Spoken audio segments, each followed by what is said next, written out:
자정이 넘은 시간, 대한민국 최고의 제약회사 KBO의 타워는 도시의 스카이라인 위로 우뚝 솟은 거대한 수정탑처럼 차가운 빛을 발하고 있었다.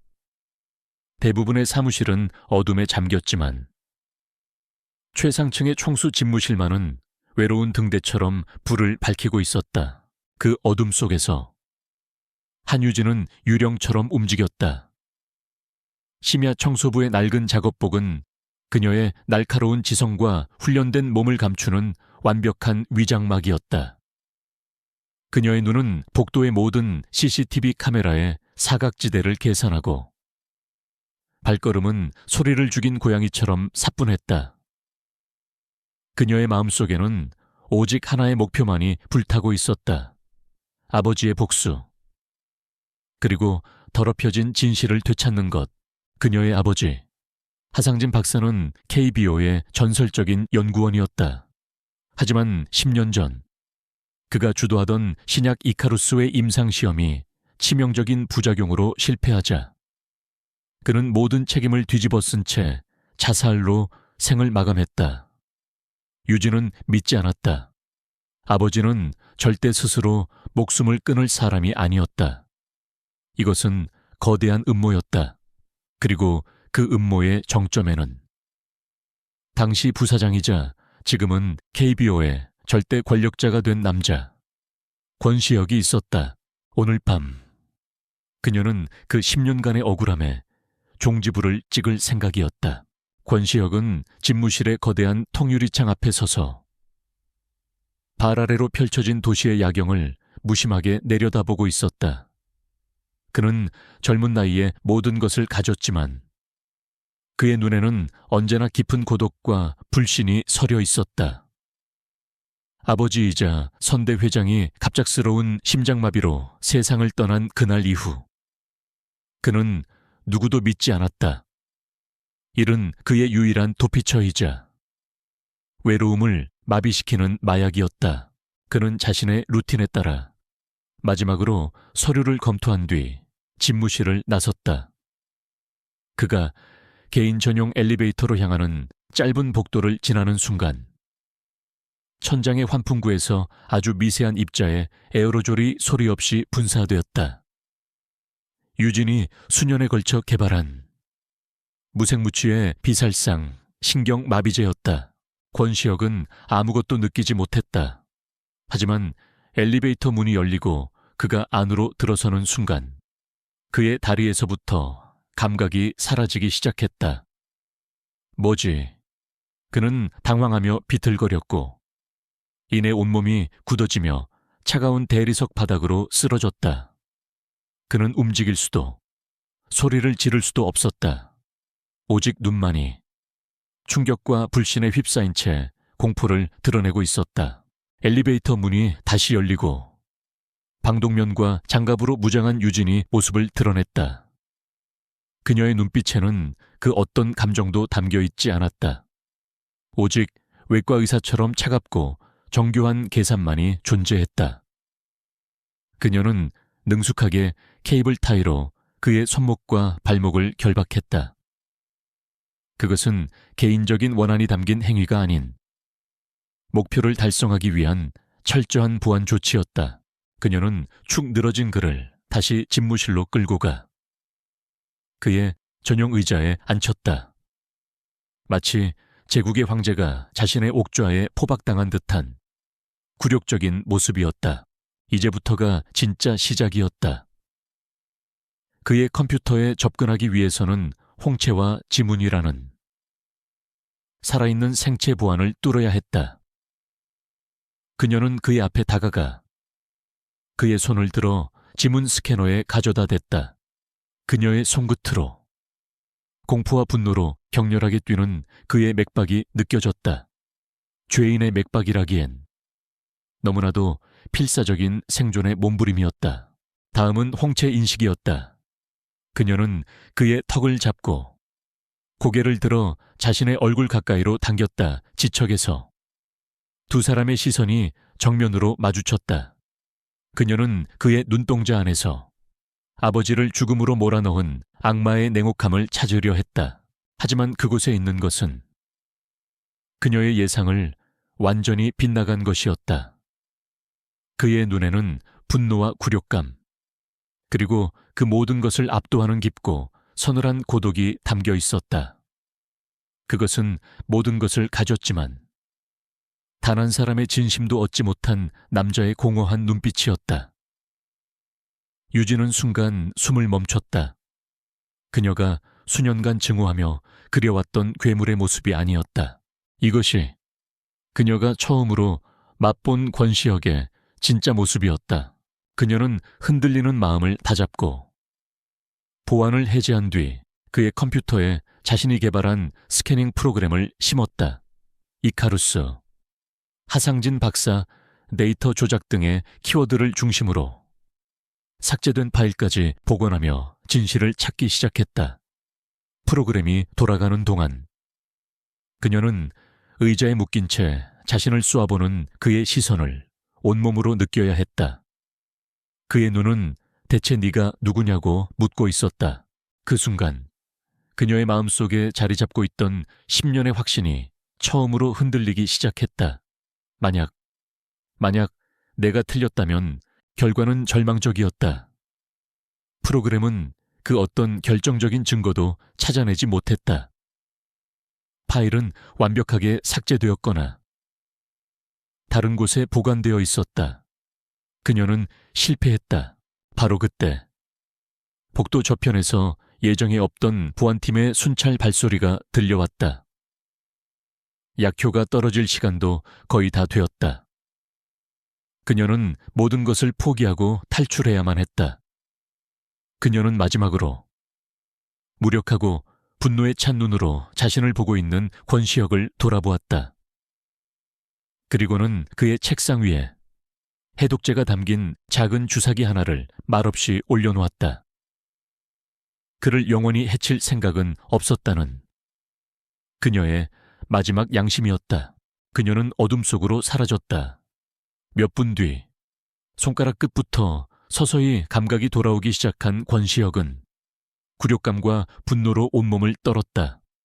그의 머릿속에는 정체 모를 침입자의 마지막 그 혼란스러운 눈빛만이 각인되어 있었다. 그는 그녀가 누구인지 몰랐다. 하지만 한 가지는 확실했다. 반드시 그녀를 찾아낼 것이다. 지옥 끝까지 쫓아서라도 권시혁의 집무실은 그의 분노로 얼어붙어 있었다. 그가 평생 처음 겪어보는 완벽한 침입이자 굴욕이었다. KBO의 최정예 보안팀이 쩔쩔매며 현장을 분석하는 동안 그는 맹수처럼 방 안을 서성였다. 정보 유출의 흔적은 없었다. 도난당한 것도 없었다. 침입의 목적은 오직 그를 무력화시키고 그의 컴퓨터를 뒤지는 것.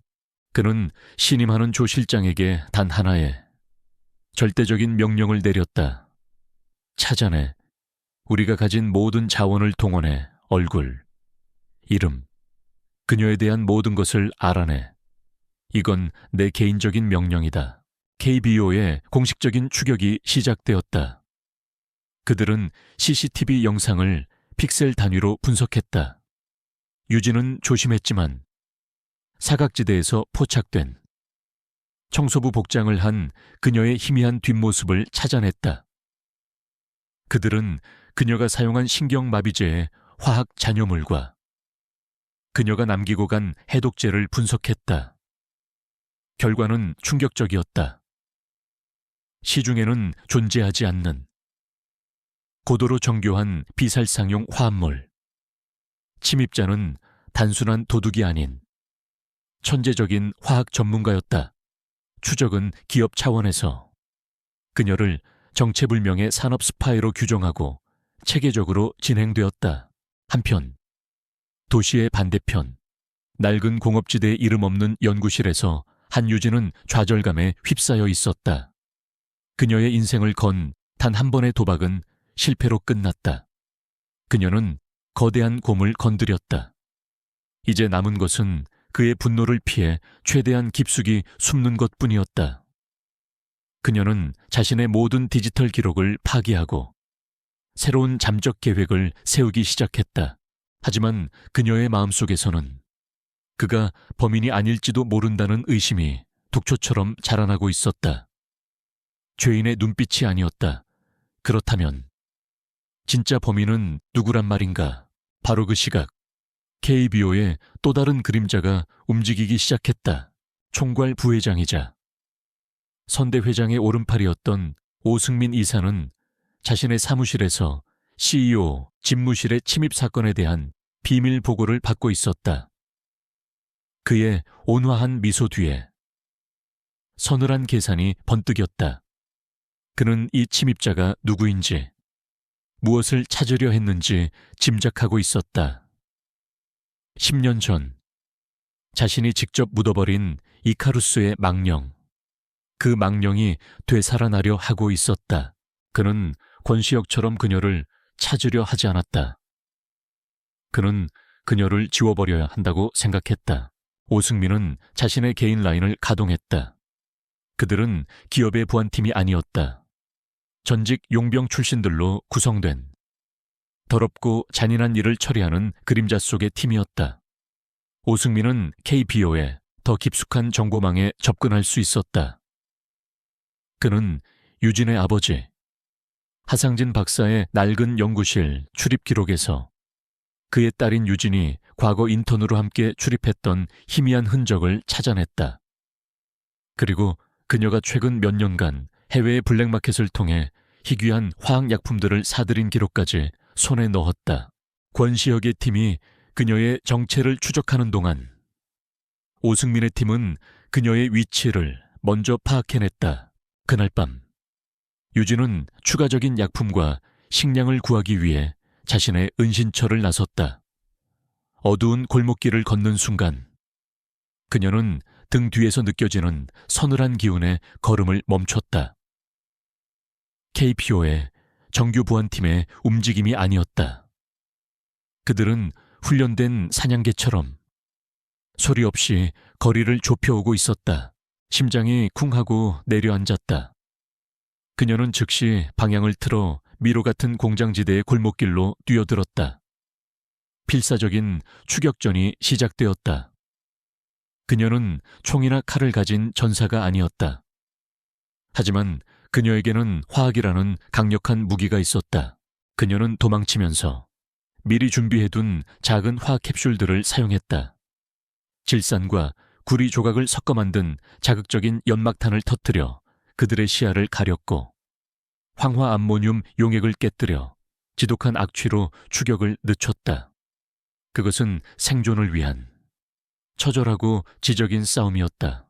간신히 그들을 따돌리고 비상탈출로로 몸을 던졌을 때 그녀의 팔이 날카로운 파편에 긁혀 피가 흘러내렸다.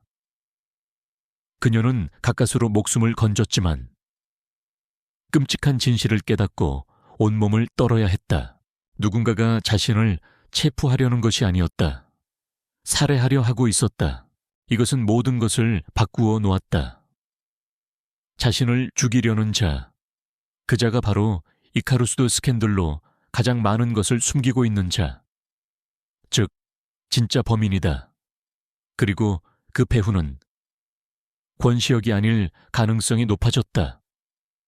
막강한 권력을 가진 총수가 굳이 이렇게 지저분하고 흔적이 남는 방식으로 자신을 제거할 이유가 없었다. 어두운 폐건물에 숨어 가쁜 숨을 몰아쉬며 유진은 깨달았다. 그녀는 자신이 상상했던 것보다 훨씬 더 거대하고 치명적인 음모의 한가운데에 서 있었다. 자신을 잡으려는 추격과 자신을 죽이려는 추격, 두 개의 추격이 이제 오직 그녀 하나만을 목표로 동시에 시작된 것이다. 권시혁의 집무실은 이제 KBO의 가장 은밀한 전쟁 지휘 본부가 되어 있었다.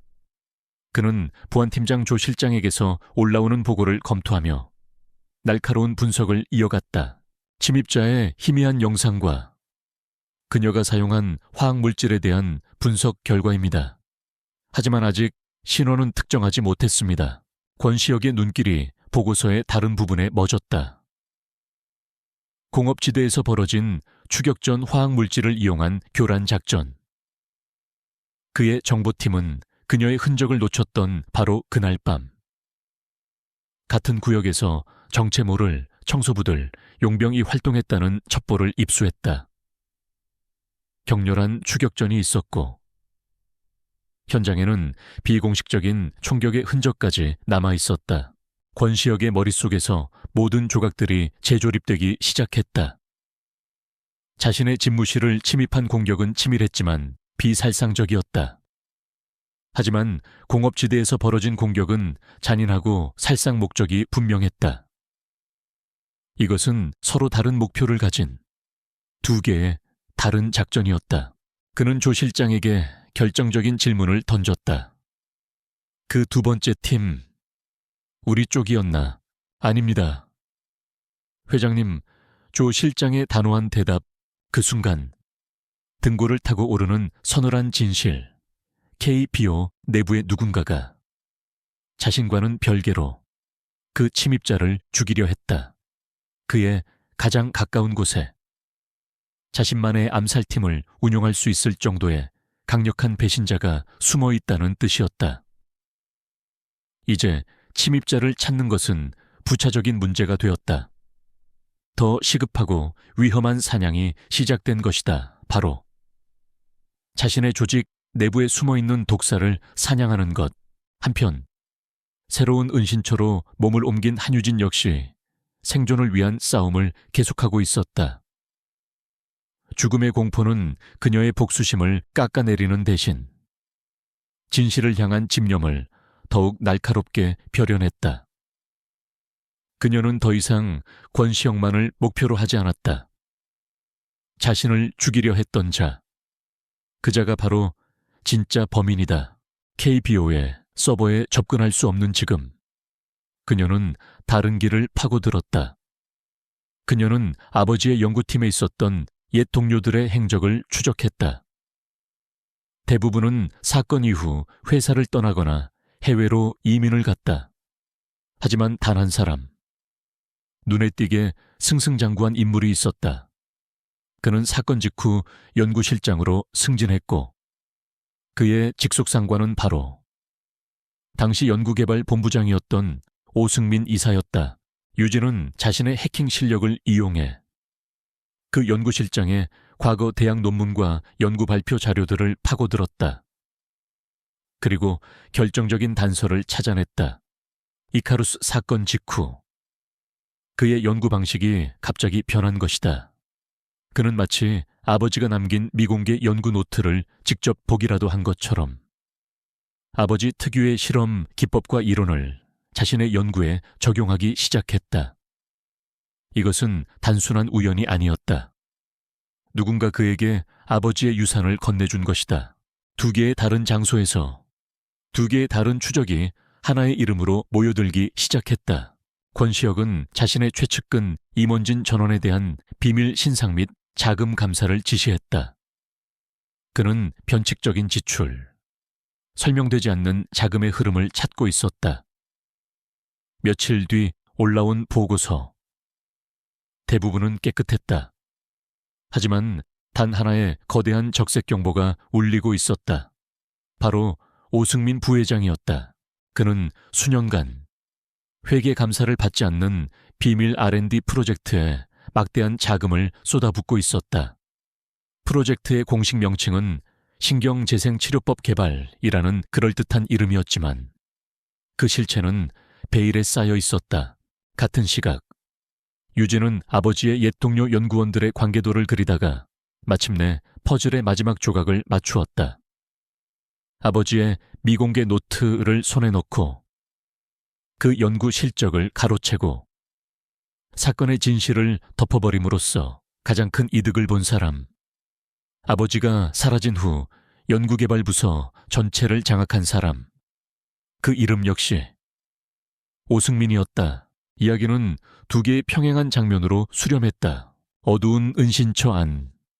한유진은 아버지의 낡은 연구팀 단체 사진을 보고 있었다. 그녀의 손가락이 인자한 미소를 짓고 있는 젊은 시절의 오승민을 가리키고 있었다. 밝고 차가운 총수 집무실. 권시혁은 복잡한 자금 흐름도를 보고 있었다. 그의 붉은 펜이 거대한 검은 돈의 흐름의 종착지에 있는 하나의 이름을 동그라미 치고 있었다. 오승민 사냥감과 원래의 사냥꾼은 서로의 존재도 모른 채 마침내 자신들의 공동의 적을 찾아냈다. 이제 그들의 엇갈린 길은 하나의 교차점에서 만날 운명에 처했다. 권시혁은 결단을 내렸다. 빠르고 위험 부담이 큰 결정이었다. 오승민은 KBO의 뿌리 깊은 암세포였다. 섣불리 건드렸다가는 회사 전체가 무너질 수도 있었다. 그를 제거하기 위해서는 그보다 더 날카롭고 치명적인 메스가 필요했다. 그리고 그 메스는 바로 정체불명의 그 침입자 한유진이었다. 그는 조 실장에게 내렸던 명령을 수정했다. 지금부터 그녀를 추적하는 게 아니다. 보호하는 거다. 오승민의 암살자들이 그녀를 노리고 있어. 교전은 피하고 위치만 파악해서 내게만 직접 보고하도록. 그녀에게 접촉하는 것은 더 어려운 문제였다. 그는 자신의 정보팀을 이용해 과학자들과 해커들이 주로 이용하는 다크웹의 한보안 포럼에 미끼를 풀었다.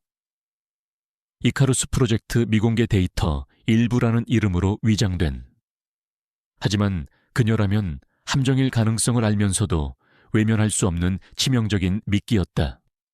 그 데이터의 끝에는 권시영만이 통제하는 암호화된 비공개 채팅 채널이 연결되어 있었다. 한편 한유진은 압박감에 시달리고 있었다. 은신처는 하루가 다르게 위험해졌고 자원은 바닥을 드러내고 있었다.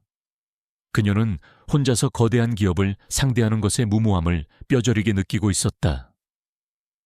그녀는 정보를 얻기 위해 다크웹을 감시하던 중 권시혁이 풀어놓은 미끼를 발견했다.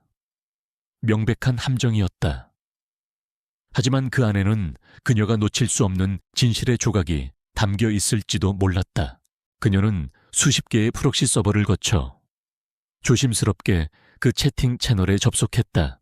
observer라는 아이디를 쓰는 상대방에게서 첫 메시지가 도착했다. 그것은 그녀의 심장을 멎게 만들었다. 당신이 누군지 안다. 그리고 당신이 쫓는 자가 누군지도 알지. 오승민, 유진의 손가락이 키보드 위에서 굳었다. 그녀는 아이카루스라는 아이디로 답장을 보냈다. 누구냐? 함정인가? 적의 적. 옵서버가 답했다. 오승민이 당신을 죽이기 위해 사람을 보냈다. 그는 내 회사 안에 있는 배신자다. 나는 그를 제거하고 싶다. 당신은 내가 필요한 정보를 가졌고 나는 당신이 필요한 자원을 가졌다. 임시 동맹을 제안하지. 유진의 마음속에서는 불신이 소용돌이쳤다. 내 아버지가 당신들 때문에 죽었어. 그런데 내가 왜 당신을 믿어야 하지? 옵사바는 감정적인 호소를 하지 않았다. 그는 철저히 논리로 그녀를 설득했다. 당신 아버지가 돌아가셨을 때 나는 20살이었고 해외에서 유학 중이었어. 나는 이 회사를, 그리고 이 회사의 범죄를 물려받았을 뿐이오. 오승민은 당신에게만큼이나 내게도 위협적인 존재야. 논리적으로. 우리의 이해관계는 일치하오. 그는 신뢰의 증표로 오직 그만이 알 수 있는 정보 하나를 던졌다. 오승민이 비자금을 숨겨둔 해외 페이퍼 컴퍼니의 이름이었다. 유진은 그 정보가 진짜라는 것을 즉시 알 수 있었다. 그녀는 거대한 도박 앞에 섰다. 하지만 궁지에 몰린 그녀에게 이것은 유일한 동아줄일지도 몰랐다. 그녀는 망설임 끝에 만남에 동의했다. 약속 장소는 심야의 국립현대미술관이었다. 보안상의 이유로 모든 관람이 통제된 중립적이면서도 완벽하게 통제 가능한 공간, 거대한 설치 미술품들의 그림자 속에서 두 사람은 그날 밤 이후 처음으로 얼굴을 마주했다. 그는 더 이상 무력한 피해자가 아니었고 그녀는 더 이상 가면을 쓴 공격자가 아니었다. 서로를 향한 경계심으로 가득 찬 두 명의 위태로운 잠재적 동맹이었다. 강시혁은 직접 제안의 내용을 설명했다. 내가 안전한 연구실과 내 직속 경호팀의 보호, 그리고 KBO의 모든 정보 접근 권한을 제공하겠소. 그 대가로 당신은 당신의 전문 지식과 당신이 가진 모든 증거를 이용해 내가 오승민을 파멸시키는 것을 돕는 거요. 오서연은 그의 차갑고 고독한 눈을 깊이 들여다보았다. 그 안에서 어떤 기만이나 속임수의 흔적이라도 찾아내려 애썼다. 하지만 아무것도 없었다. 오직 공동의 적을 향한 위험한 목표 의식만이 담겨 있을 뿐이었다. 긴 침묵 끝에 그녀는 짧고 단호하게 고개를 끄덕였다. 좋아요. 그들의 위험한 동맹이 체결되었다. 두 사람은 악수를 나누었다. 서로를 완전히 믿지는 못하지만 이것이 생존과 정의를 위한 유일한 길임을 알고 있었다. 적이었던 두 사람이 이제 폭풍우 속에서 등을 맞대는 파트너가 된 것이다. 권시혁이 약속한 안전한 연구실은 KBO의 소유지만 공식적인 지도에는 존재하지 않는 최첨단 지하 벙커였다. 한유진이 머물던 낡고 비좁은 은신처와는 모든 것이 달랐다. 최신 분석 장비, 방대한 데이터베이스 접근 권한, 그리고 외부와 완벽히 차단된 보안 시스템. 그곳은 완벽한 황금 세장이었지만 지금의 그녀에게는 진실을 향한 전쟁을 치를 수 있는 유일한 요새이기도 했다. 권시혁은 직접 그녀를 안내했다. 둘 사이에는 여전히 어색하고 팽팽한 긴장감이 흘렀다. 이곳은 나와 조 실장을 제외하고는 아무도 당신의 존재를 모르오. 안전은 보장하지. 그의 말은 비즈니스처럼 차가웠다. 그렇게 오승민을 향한 그들의 위험한 체스 게임이 시작되었다. 유진은 자신의 비장의 무기를 꺼내놓았다. 지난 10년간 그녀는 아버지가 돌아가시기 직전에 연구하던 이카루스의 마지막 실험 샘플을 목숨처럼 지켜왔다. 자신의 열악한 장비로는 제대로 분석할 수 없었던 진실의 조각들이 담긴 작은 유리병들이었다. 그녀는 이 최첨단 연구실에서 마침내 그 판도라의 상자를 열기 시작했다. 질량 분석기, 크로마토그래피. 그녀는 고도의 집중력으로 샘플의 모든 화학 성분을 분자 단위로 분해하고 재조립해 나갔다. 같은 시각, 권시혁은 자신의 집무실에서 오승민의 유령 프로젝트를 파고들었다. 프로젝트 프로메테우스. 그는 CEO의 권한으로 해당 프로젝트의 모든 경과, 보고서와 재무 기록을 요청했다. 오승민은 거부할 수 없었다. 그는 교묘하게 조작된 서류들을 제출했다. 서류상으로 프로메테우스는 혁신적인 신경질환 치료제를 개발하는 장밋빛 프로젝트처럼 보였다. 하지만 지출은 천문학적이었고 결과는 모호했다. 두 사람은 보안 화상 통화를 통해 서로의 진행 상황을 공유했다. 그는 그녀의 과학자로서의 집요함과 날카로움에 감탄했고 그녀는 그의 기업의 거짓말을 꿰뚫어보는 경영인으로서의 통찰력에 놀랐다. 불신은 여전했지만 그 위로 전문가로서의 존중심이 겹겹이 쌓여가고 있었다. 그는 그녀에게 최고의 음식과 자원을 공급했고 그녀는 그의 재무팀이 놓친 보고서의 작은 허점을 발견해냈다. 그들은 점점 더 효율적인 한 팀이 되어가고 있었다. 첫 번째 발견은 유진에게서 나왔다. 그녀는 이카루스의 샘플에서 공식 성분표에는 없는 미지의 화합물을 발견했다. 그 화합물은 약의 핵심 치료 성분을 불안정하게 만들고 임상시험에서 보고되었던 바로 그 치명적인 독성 부작용을 유발하도록 설계된 것처럼 보였다. 약은 실패한 것이 아니었다. 의도적으로 실패하게 만들어진 것이었다. 그녀는 떨리는 목소리로 권시혁에게 이 사실을 보고했다. 10년간 묵혔던 슬픔과 함께 진실에 한 걸음 다가섰다는 안도감이 뒤섞인 목소리였다. 그리고 그 순간 권시혁의 머릿속에서 모든 것이 연결되었다. 불안정한 화합물. 그는 즉시 오승민의 프로젝트 프로메테스의 연구 목표와 그 화합물의 화학명을 교차 검증했다. 완벽하게 일치했다. 그는 충격으로 숨을 멈췄다. 오승민의 비밀 프로젝트는 새로운 신약을 개발하는 것이 아니었다. 그는 자신이 10년 전에 직접 망가뜨렸던 바로 그 약의 안정제를 찾기 위해 지난 10년간 수천억 원의 돈을 쏟아붓고 있었던 것이다. 끔찍한 진실이 마침내 모습을 드러냈다. 오승민은 단순히 유진의 아버지를 모함한 것이 아니었다. 그는 혁신적인 신약이 될 수 있었던 이카루스를 의도적으로 파괴했고 그 과정에서 수많은 사람들을 죽음으로 몰아넣었다. 그리고 지난 10년간 그 약의 문제를 해결해서 마치 자신이 개발한 신약인 것처럼 발표하여 수조 원대의 특허 이익을 독차지하려 했던 것이다. 유령 프로젝트는 범죄의 은폐이자 세기의 사기극을 완성하기 위한 마지막 단계였다. 그날 밤 두 사람은 화상 통화 화면을 사이에 두고 오랫동안 침묵했다.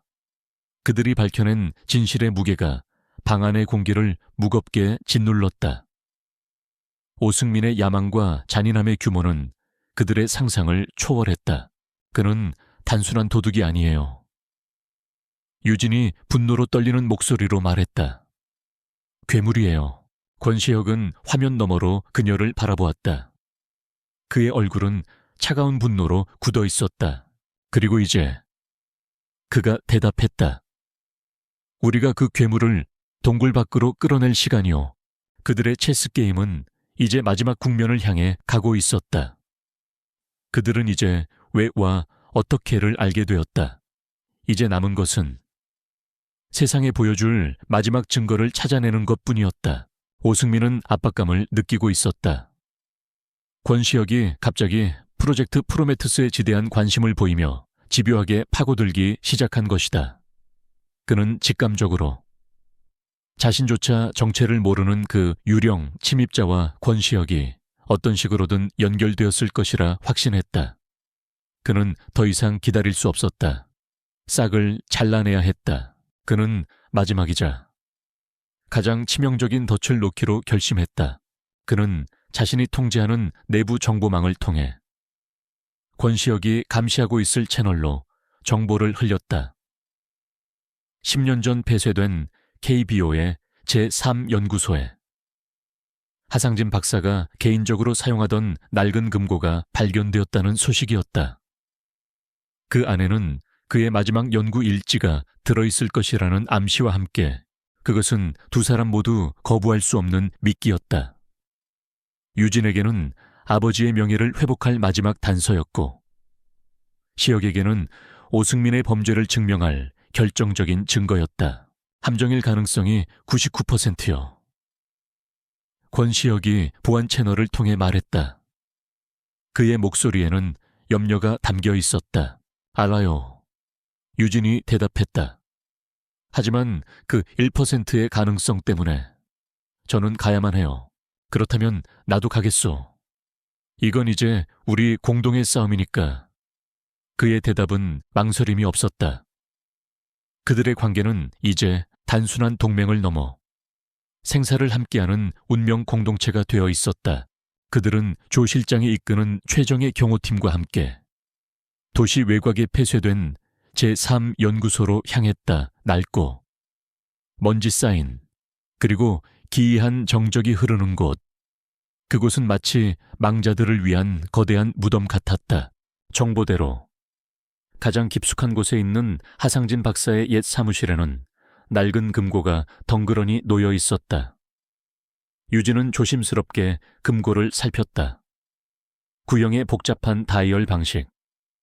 그녀는 아버지와 함께 어릴 적 장난처럼 풀어보았던 기억을 더듬어 천천히 다이얼을 돌리기 시작했다. 그 사이 권시혁과 경호팀은 주변을 경계했다. 너무 조용합니다. 조 실장이 나직하게 말했다. 바닥의 먼지 위에 희미하지만 새로운 발자국들이 있습니다. 우리 것만이 아닙니다. 긴장감이 극에 달했다. 딸까, 마침내 금고가 열렸다. 그 안에는 그녀가 그토록 찾아 헤매던 아버지의 낡은 연구 노트 몇 권이 들어있었다. 하지만 그녀가 노트를 향해 손을 뻗는 순간이었다. 비비 금고 내부에 숨겨져 있던 압력 센서가 작동하며 벽에 설치된 디지털 타이머가 붉은 숫자를 깜빡이며 카운트다운을 시작했다. 10분. 동시에 숨겨져 있던 스피커를 통해 오승민의 목소리가 유령처럼 울려 퍼졌다. 그의 목소리에는 승리자의 잔인한 희열이 담겨 있었다. 잘 가시게, 권 회장, 그리고 진작에 죽었어야 할 멍청이의 딸도 함께.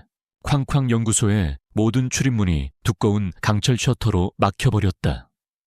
그리고 환풍구에서 치익 하는 소리와 함께 유독 가스가 뿜어져 나오기 시작했다. 오승민의 계획은 그들을 가스 중독으로 죽인 뒤 폭발을 일으켜 낡은 화학약품 때문에 일어난 비극적인 사고사로 위장하려는 것이었다.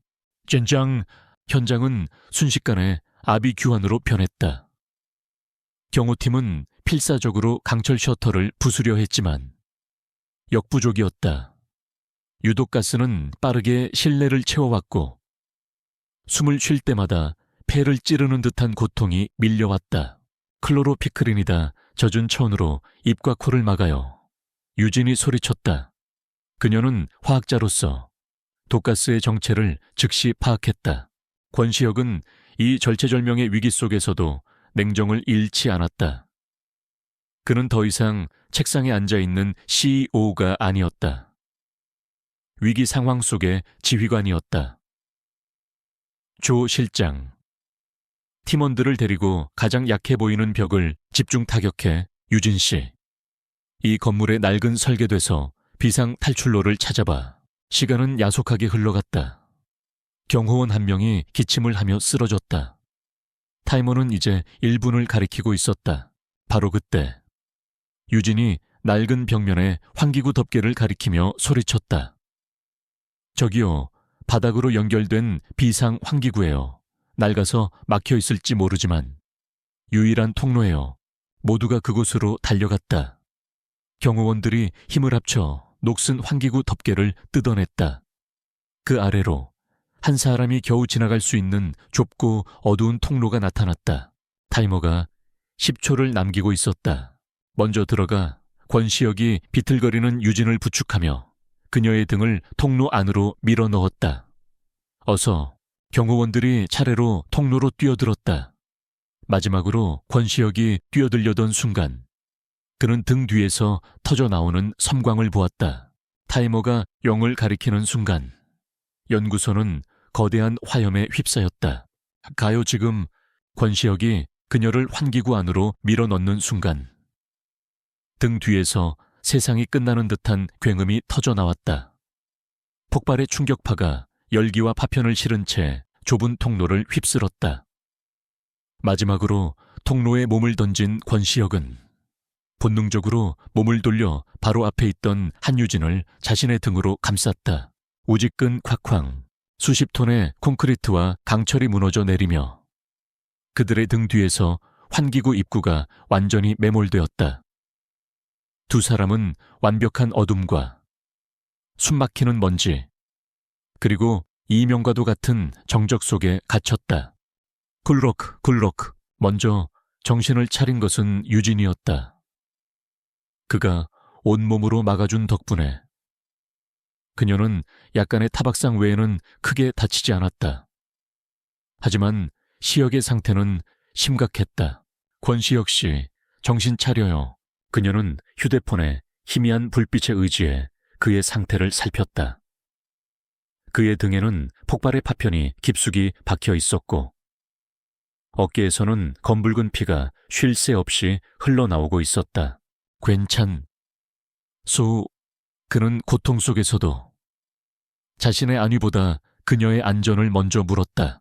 그 순간 두 사람 사이에 존재했던 모든 계약과 불신, 그리고 적대감의 벽이 폭발의 화염 속에서 완전히 녹아내렸다. 유진은 그가 자신을 위해 목숨을 던졌다는 사실을 깨달았다. 그는 그녀를 안전한 곳으로 밀어넣은 것이 아니었다. 그녀의 방패가 되어준 것이었다. 그녀는 더 이상 그를 복수의 대상으로 볼 수 없었다. 움직이지 말아요.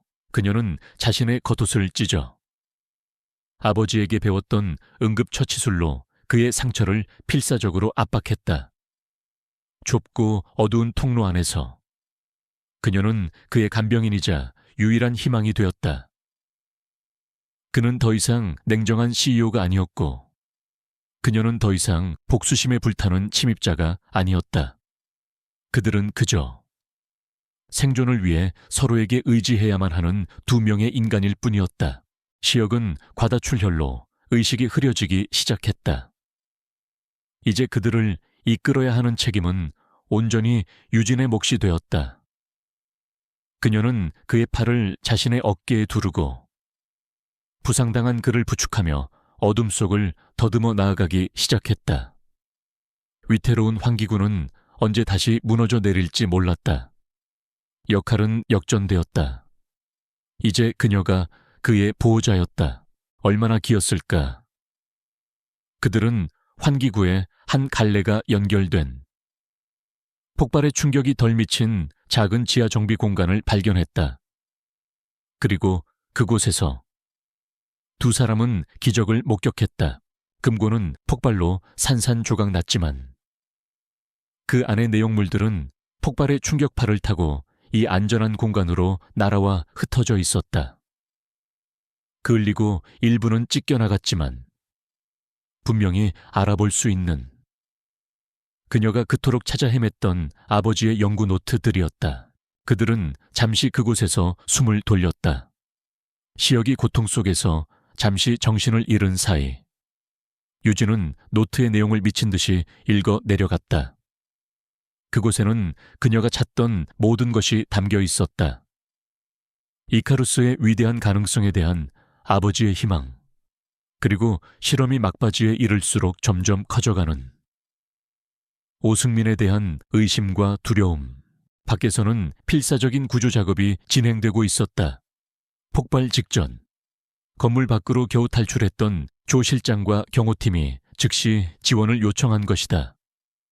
그들은 무너진 건물 더미를 파헤치며 두 사람의 생존을 필사적으로 기원했다. 몇 시간 뒤 마침내 구조대의 드릴이 그들이 갇혀있던 정비 공간의 벽을 뚫었다. 어둠 속으로 한 줄기 빛이 쏟아져 들어왔다. 유진은 흙먼지로 뒤덮인 채 아버지의 노트를 가슴에 꼭 품고 밖으로 나왔다. 의식을 잃은 시역은 들것에 실려 급히 의료진에게 옮겨졌다. 그가 구급차에 실리기 직전 그는 잠시 의식을 되찾았다. 그의 흐릿한 시선이 인파 속에서 자신을 걱정스럽게 바라보고 있는 유진을 찾아냈다. 두 사람 사이에는 아무런 말도 오가지 않았다. 하지만 모든 것이 이해되었다. 그들의 눈빛 속에서 그들은 이미 모든 것을 이야기하고 있었다. 판단의 불길 속에서 두 사람 사이의 얼음벽은 완전히 부서져 내렸다.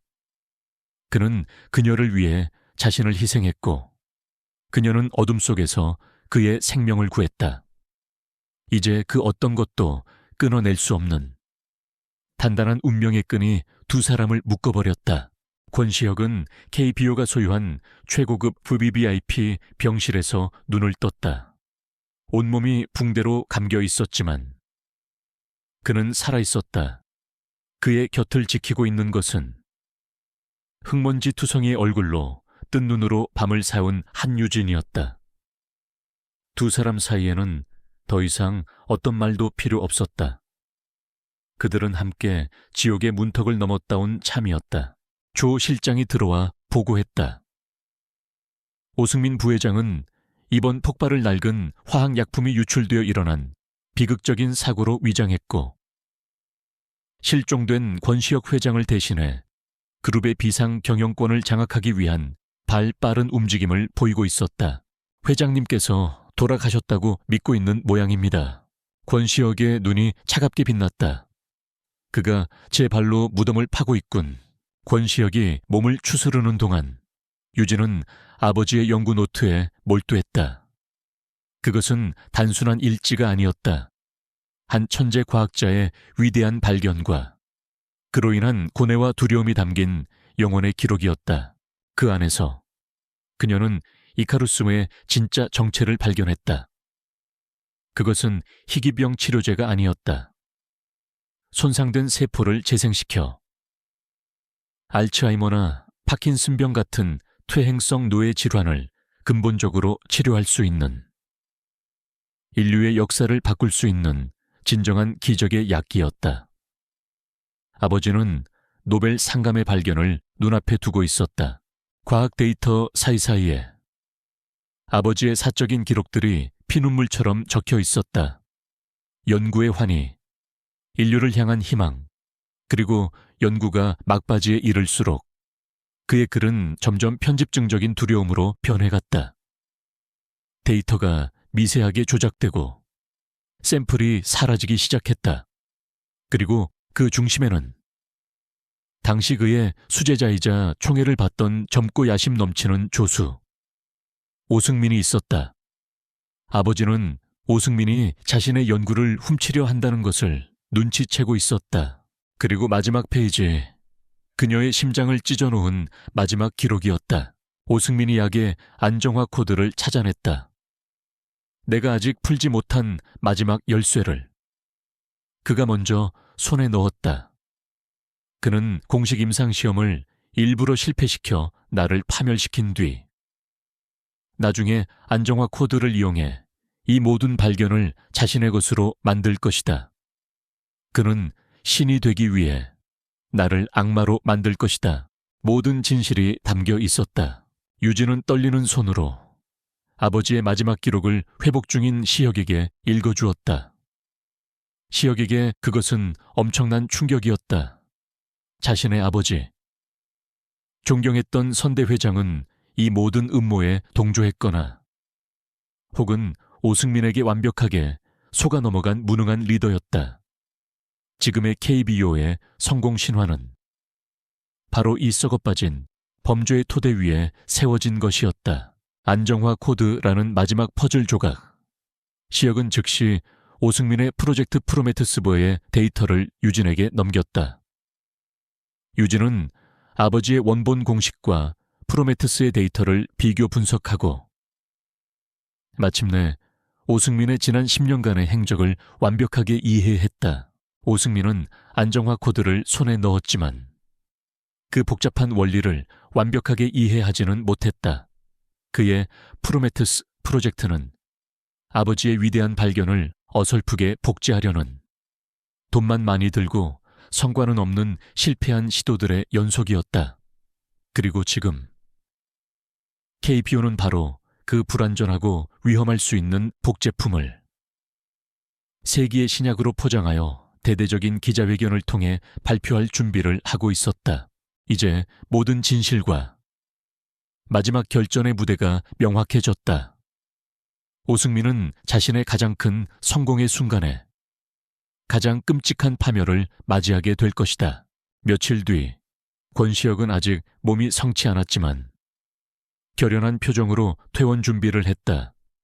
유진이 그의 곁에 섰다. 그녀의 손에는 아버지의 노트가 들려 있었다. 아버지에 대한 슬픔은 이제 정의를 향한 날카로운 칼날이 되어 있었다. 그는 신이 되고 싶어 했지. 권시혁이 병실 창밖을 보며 말했다. 이제 우리가 세상의 그 가면 뒤에 숨어있던 괴물의 진짜 얼굴을 보여줄 시간이요. 그들의 마지막 방역을 위한 계획이 세워졌다. 결전의 날, KBO의 신약 레노바 출시 기자회견장은 전 세계에서 몰려든 기자들과 투자자들, 그리고 의료계의 저명 인사들로 발 디딜 틈이 없었다. 호라는 인류의 미래를 바꿀 기적의 탄생을 앞둔 흥분과 기대감으로 가득 차 있었다. 단상 위로 KBO의 새로운 수장이 된 오승민 부회장이 모습을 드러냈다. 그는 자신감과 위엄으로 가득 찬 구원자의 모습이었다. 그는 수년간의 고된 연구와 혁신을 향한 KBO의 끊임없는 열정에 대해 열변을 토했다. 그는 레노바가 인류를 질병의 고통에서 해방시킬 것이라 선언했다. 그는 또한 얼마 전 비극적인 사고로 유명을 달리한 권시혁 회장을 애도하는 것을 잊지 않으며 자신을 그룹의 위기를 수습한 강력한 리더로 포장했다. 그는 자신의 인생 최고의 정점에 서 있었다. 그가 축배를 들기 위해 샴페인 잔을 들어올린 바로 그 순간이었다. 쾅! 회견장의 육중한 정문이 활짝 열렸다. 모든 사람들의 시선이 그곳으로 쏠렸다. 그곳에는 팔에 붕대를 감고 창백한 얼굴을 했지만 분명히 살아있는 권시혁이 서 있었다. 그리고 그의 곁에는 차갑고 결연한 표정의 한유진이 함께였다. 장내는 충격과 혼란으로 술렁였다. 단상 위의 오승민은 유령이라도 본 듯 얼굴이 새하얗게 굳어버렸다. 두 사람은 군중들 사이를 가르며 마치 예언된 심판자처럼 천천히 단상을 향해 걸어왔다. 권시혁은 넋이 나간 사회자에게서 마이크를 넘겨받았다. 그의 목소리는 아직 미약했지만 스피커를 통해 회견장 전체에 분명하게 울려 퍼졌다. 신사숙녀 여러분, 잠시 소란을 피운 점 사과드립니다. 하지만 이 기적의 약을 축하하기 전에 여러분이 반드시 들어야 할 이야기가 있습니다. 도둑 맞은 유상과 10년간의 거짓말에 대한 이야기입니다. 그는 아직 이름을 밝히지 않은 채 배신당한 한 위대한 과학자의 이야기를 담담하게 풀어나갔다. 그리고 그는 유진을 소개했다. 침입자도 테러리스트도 아닌 이 약의 진정한 발명가이신 고구 하상진 박사님의 따님 한유진 소장입니다. 유진이 앞으로 나섰다. 그녀는 더 이상 어둠 속의 유령이 아니었다. 그녀는 진실의 현신이었다. 그녀는 과학자로서 냉철하고 반박할 수 없는 명료함으로 모든 증거를 제시하기 시작했다. 오승민의 업적을 찬양하던 등 뒤에 거대한 스크린은 이제 그녀의 아버지가 남긴 연구 노트의 페이지들로 바뀌어 있었다. 그녀는 이카루스의 원본 공식을 설명했고 레노바가 화학적으로 얼마나 불완전하고 위험한 복제품인지를 자신의 새로운 분석 결과를 통해 증명했다. 여러분께서 축하하고 있는 이 약은 그녀의 목소리는 권위로 가득 차 있었다. 기적이 아닙니다. 그것은 사기이며 위험한 흉기입니다. 궁지에 몰린 오승민의 이성이 마침내 끊어졌다. 그는 미친 사람처럼 소리쳤다. 거짓말이야. 저 여자는 복수심에 미친 여자일 뿐이오, 권시혁. 내 놈이 나를 망치려고 저런 미친 계집과 손을 잡았구나. 그는 이성을 잃고 유진에게 달려들려 했다. 그의 자비로운 과학자의 가면이 벗겨지고 폭력적이고 비열한 본성이 만천해 드러나는 순간이었다. 하지만 그의 광기는 더 이상 계속되지 못했다. 회견장 곳곳에 미리 잠복해 있던 검찰 수사관들이 단상 위로 쏟아져 들어왔다. 권시혁이 미리 손을 써둔 것이었다. 오승민 씨, 업무상 횡령, 연구 데이터 조작 및 살인 교사 혐의로 당신을 긴급 체포합니다. 수갑이 그의 손에 채워지는 순간 전 세계의 언론 카메라가 미친 듯이 플래시를 터뜨렸다. 자비로운 과학자의 가면이 찢겨나가고 그 안에 숨어있던 추악한 괴물의 얼굴이 역사에 기록되는 순간이었다. 오승민이 수갑을 찬 채 끌려나가고 그의 거짓된 제국은 그렇게 허무하게 무너져 내렸다. 세기의 기자회견은 세기의 스캔들 현장이 되었다. 권시혁과 한유진은 혼돈의 한가운데에 함께 서 있었다.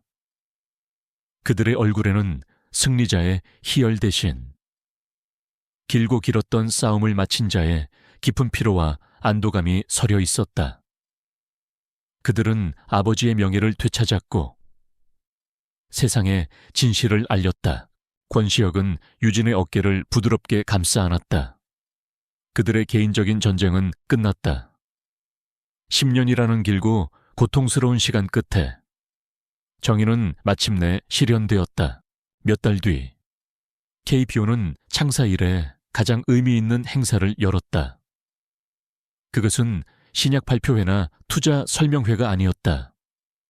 10년 전 억울한 죽음을 맞이했던 고구 하상진 박사의 명예를 회복하고 그의 위대한 업적을 기리기 위한 공식적인 추모식이었다. 단상에 선 권시혁은 KBO의 총수로서 그리고 한 인간으로서 과거 회사가 저지른 과오에 대해 깊이 고개를 숙여 사죄했다. 그는 하상진 박사가 이카루스의 진정한 발명가이자 시대를 앞서간 과학계의 영웅이었음을 공식적으로 선언했다. 한유진은 아버지의 영정 사진 앞에서 그를 대신해 회사가 수여하는 최고 명예 훈장을 받았다. 길고 길었던 10년의 싸움이 마침내 완전한 마침표를 찍는 순간이었다. 그녀의 눈에서는 뜨거운 눈물이 흘렀지만 그것은 더 이상 슬픔이나 분노의 눈물이 아닌 깊은 안도와 평온함의 눈물이었다. 이것은 끝이 아닌 새로운 시작이었다. 권시혁은 이 자리에서 결함투성이인 레노바 프로젝트의 전면 폐기를 선언했다. 대신 하상진 박사의 원본 공식을 기반으로 가장 정직하고 투명한 방식으로 신약을 개발하는 새로운 프로젝트 피닉스의 시작을 알렸다. 그리고 그는 아버지의 이름을 딴 KBO의 새로운 독립연구부서의 책임자로 한유진을 공식 임명했다. 그녀는 그 제안을 받아들였다. 이제 그녀는 아버지의 위대한 유산을 가장 올바른 방식으로 완성시킬 기회를 갖게 되었다. 권시혁은 또한 피닉스 프로젝트에서 발생하는 모든 수익의 상당 부분을 공익재단에 출연하여 10년 전 비극적인 임상시험의 피해자들과 그 가족들을 위해 평생 지원할 것을 약속했다.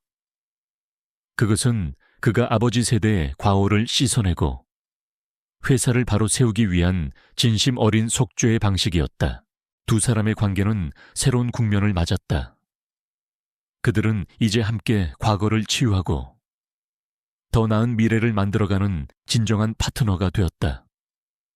그들은 밤늦게까지 연구실과 회의실에서 머리를 맞대고 토론했다. 더 이상 CEO와 외부인이 아닌 공동의 목표를 가진 두 명의 명석한 두뇌로서 협력했다. 그들의 관계에는 더 이상 긴장감이 아닌 편안한 동료애와 서로에 대한 깊은 존중심이 자리 잡고 있었다. 1년이라는 시간이 더 흘렀다. 피닉스 프로젝트는 윤리적이고 투명한 임상시험의 첫 단계를 경이로운 성공으로 통과했다. 기적의 약은 이제 가장 올바른 방식으로 세상에 나올 준비를 하고 있었다. 어느 가을날 오후 두 사람은 하상진 박사의 묘를 함께 찾았다. 깨끗하게 닦인 비석 앞에 두 사람은 나란히 국화꽃을 내려놓았다. 해냈어요. 아빠, 유진이 나지막이 속삭였다. 권시혁은 말없이 그녀의 곁에 섰다. 그는 지난 시간을 돌아보았다. 당신 아버지가 남긴 유산은 단순히 연구 결과만이 아니었어. 바로 당신이었지. 당신이 나를 나 자신의 감옥에서 구원해 준 거요. 그의 고백에는 화려한 미사여구나. 열정적인 사랑의 언어는 없었다.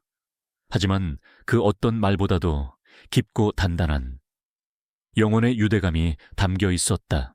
그는 조용히 그녀의 손을 잡았다. 그것은 동등한 파트너이자 불길 속에서 서로의 생명을 구원해준 동지이며 앞으로의 길을 함께 걸어갈 유일한 사람에 대한 조용하고도 완벽한 신뢰의 표현이었다. 독과 밧줄로 시작되었던 그들의 폭력적인 첫 만남은 이제 세상의 상처를 치유할 약을 함께 만들어가는 과정 속에서 그들 자신의 상처 또한 치유하고 있었다. 그들은 더 이상 외로운 CEO와 복수심에 불타던 딸이 아니었다. 과거의 잿더미 속에서 함께 새로운 시작을 찾아낸 두 사람이었다. 묘지를 등지고 함께 걸어가는 두 사람의 뒷모습 위로 따뜻한 가을 햇살이 길게 내리고 있었다. 그들의 앞에는 이제 치유와 희망으로 가득 찬 새로운 미래가 펼쳐져 있었다.